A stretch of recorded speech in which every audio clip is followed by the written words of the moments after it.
Oh, hi everyone, my name is Andy Placencia. The district profile I chose was Fullerton School District. Want to start by letting you know that Fullerton has two separate school districts. The Fullerton School District, which is the one here on your left, that is just for elementary schools, elementary and junior high. The Fullerton Joint Union School District, that's for high schools. I want to go over the setup. Fullerton School District has 15 elementary schools, two kindergarten through eighth grade, three junior high schools. The superintendent for the Fullerton School District is Dr. Bob Pletka. They receive a district API of 867, which is high. The average statewide is 788. Some of the awards and highlights of the Fullerton School District is they have 11 California Distinguished Schools, 5 Golden Bell Award winners, 4 National Blue Ribbon Schools, 3 Title I High Achieving, 2 Apple Distinguished Schools. Their Schools to Watch, they received the Schools to Watch Award and the Exemplary School of the Arts Distinction. The Fullerton Joint Union School District, which is just high schools, that's the superintendent is Scott Scamberry. They're celebrating the 125th year anniversary. They're one of the best school districts in California, ranked 44th out of 481. They're also ranked 48th out of 486 for one of the best school districts for athletes in California. It's also one of the districts with the best teachers in California, ranked 57th out of 744. Going back to Fullerton School District, we said there's a couple preschools, and there's two separate types of preschools they have. They have tuition-based, that's still part of the district, and state-funded. For the tuition-based, they have Beechwood and Sunset Lane Elementary. For the state-funded preschools, they have Commonwealth, Hermosa, Maple, Orangethorpe, Pacific Drive, Richmond Elementary, Valencia Park, and Woodcrest Elementary. For the normal elementary schools, there's Commonwealth, Fern Drive, Golden Hill, Hermosa Elementary, Laguna Road, Maple Elementary, Orangethorpe, Pacific Drive, Raymond, Richmond, Rolling Hills, Sunset Lane, Valencia Park, and Woodcrest. For the K through 8, it's Robert C. Fissler School and Beechwood School. For the junior highs, they have Ladera Vista Junior High School of the Arts, Nicholas Junior High School, and Parks Junior High School. Now moving to Fullerton Joint Union, which again is a separate district. They have Buena Park High School, Fullerton Union High School, La Habra High School, Sonora High School, Sunny Hills High School, Troy High School, and the I Sierra Online Academy. They also have La Vista and La Sierra High School. These are both continuation. Sorry, La Vista is a continuation school, and La Sierra is an alternative high school, but they're on the same campus. Same campus, different schools. A little bit of a rivalry there, and they have to make sure that you understand that. For the teachers in the district, elementary has 640 certificated and 615 classified. The high schools have 600 teachers that are certificated, 40 administrators that are certificated, 420 employees that are classified, and 10 admin that are classified. Some cool stats about the Fullerton School District, which again is the elementary schools, is they are now currently at 13,067 students. 5 years ago, they were at 13,822, and enrollment has decreased every single year for the last 5 years. They average 390 absences per day, even though enrollment has dropped. 5 years ago, they averaged less absences, which is 339. So they lowered in enrollment, but increased in students being absent. The eligible for reduced meals, that's a third chart you see over here, okay? And they've gone from 6,215 to 5,009, which is good because they reduced. Now some more stats. The average class size, when we look at here, there's 3 different colors, and we look at the colors of the district, it is higher than the county average and the state average. When we look at the educational opportunities, it increased in the number of magnet programs and decreased in alternative school, which is good. They're working with the students more instead of just sending them to an alternative school. For the ethnicity diversity, they were at 50 for pretty much the last 4 or 5 years, and now they're currently at Oh, sorry, they remained at 50, which is good. If they were at 0, that means everyone would be of the same ethnic background. So it's a very ethnic district. Moving on to slide 6. Here's we have a couple stats on redesignated fluent English proficiency, and you saw here in 2015 and 16 it dropped tremendously, and now it's back up here to 443 for the fluent English proficient. For English learners, here we have that Spanish is the most common language at all levels here in the elementary school district.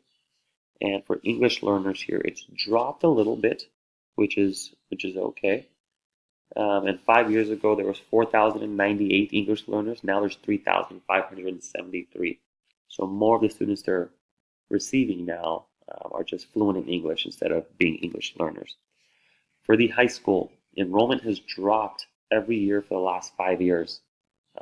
5 years ago it was 4,501, and now it's 13,901 for, again, this is collective, not per high school. They do not have a high school with 14,000 students.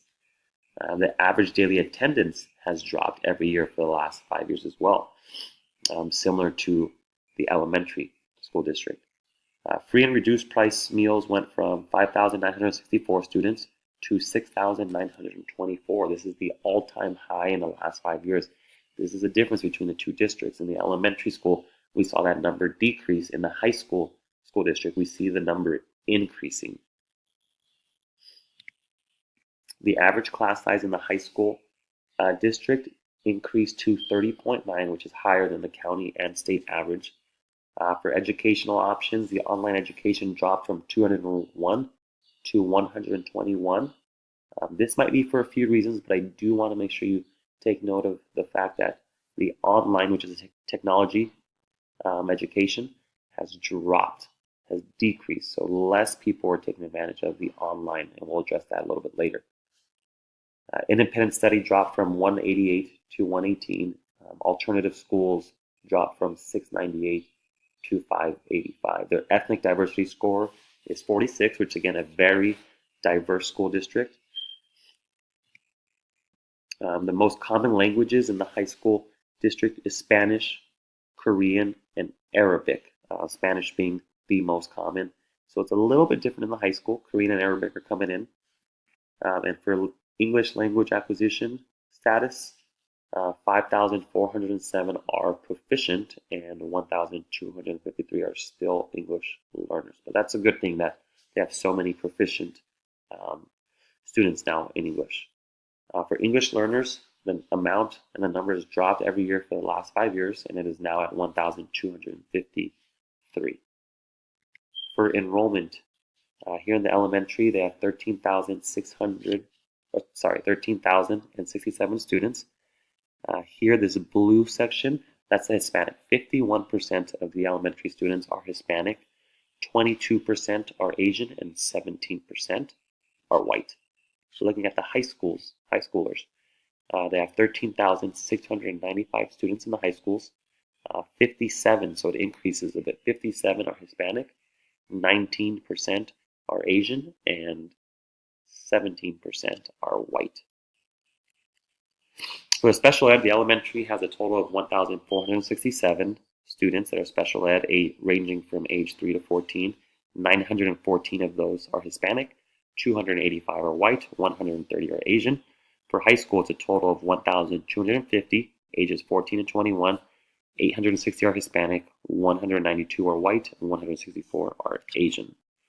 As we look at the scores here for the district performance overview, for the elementary levels, awesome all across the board for chronic absenteeism, suspension rate, English language arts, mathematics, and all the standards are met, which is great. For the high school, we see a little difference. The suspension rate is orange, which that is one that we'll definitely address. Graduation rate is awesome. College career is great. It's in the green. Mathematics are a little bit low or average, so we'll talk about recommending how to improve that as well. The district goals to prepare students to be successful in high school. That's the big one I really want you guys to address, because again, these are two separate districts working with the same students. So if their goal is truly, and it's listed as number one, to prepare students to be successful in high school, and they're two separate districts, they really need to make sure that they collaborate with the high school district. Number two, to ensure long-term district financial stability, that's normal, recruiting, hiring the best staff, and a high level of focus on parent and community engagement. For the high school, their goals are to provide high-quality programs of sufficient breadth and depth that will provide basically for all students. Students will meet district standards in attendance and personal behavior. Sound management of district resources will be provided, and I really want to hit on that. The sound management of district resources will be provided. Remember that their highest percentage of ethnicity is Hispanic, so I really want to hit on that on the next one. Good scores all across the board for elementary and for high school. Some of the after-school programs that they offer. We mentioned earlier that they're very good at sports. They're ranked highly in all the districts in sports and athletes. They have a good ASB program. Here we see at a board meeting, ASB students getting presented with awards. Every high school has its own little separate, unique program, which is great. I wanted to hit on Troy's, which is the graphic production technology.